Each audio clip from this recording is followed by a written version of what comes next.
असं वाटतं की आपण बाकीचे जेवढे सक्सेस होते त्यावर वाटतं की आपण लगेच होऊ शकतो. त्या वर्षी जागाच कमी आहे, त्या वर्षी माझा अभ्यासच नाही, होईल का नाही. फक्त विश्वास असल्यावर करायचं असलं का एक जागा असली काय आणि 2 जागा असल्या काय. परीक्षेच्या आधी एक 10 मिनिटं आहे का स्वतः ध्यान धरणार होतो.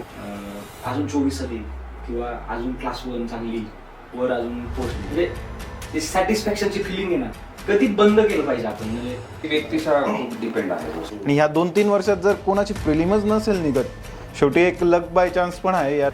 एवढं वर्ष स्पर्धा परीक्षेला देणं वर्दी नाही त्या कम्पॅरेटिव्हली. फार कठीण असतं असे लोकांना. या फील्डमध्ये निराशेचं प्रमाण खूप जास्त जास्त आहे. नाही किंवा जी मुलं सीक करतात पॉवर ती अटमोस्ट पॉवर इथे मिळत नाही.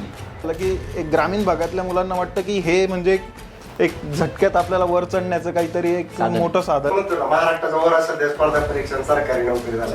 आपलं जो एक सक्सेसची डेफिनेशन आहे ना ती आपली कुठेतरी चुकते. वाटतं की success depends on our satisfaction. एखाद्या ठराविक पिरियड आलेलं सक्सेसफुल माणसाला ते सक्सेस नसतं. तिकडे कशाला आला काय दुसऱ्या फील्डला जाणार. सुरुवात केली तिथे एमपीएससी म्हणजे आयुष्य नाही. एक्झामला एक्झाम म्हणून ट्रीट केलं पाहिजे.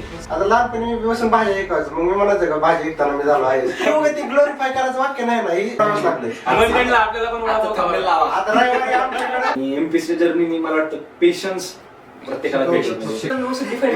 एमपीएससी करू नका म्हणून पॉडकास्ट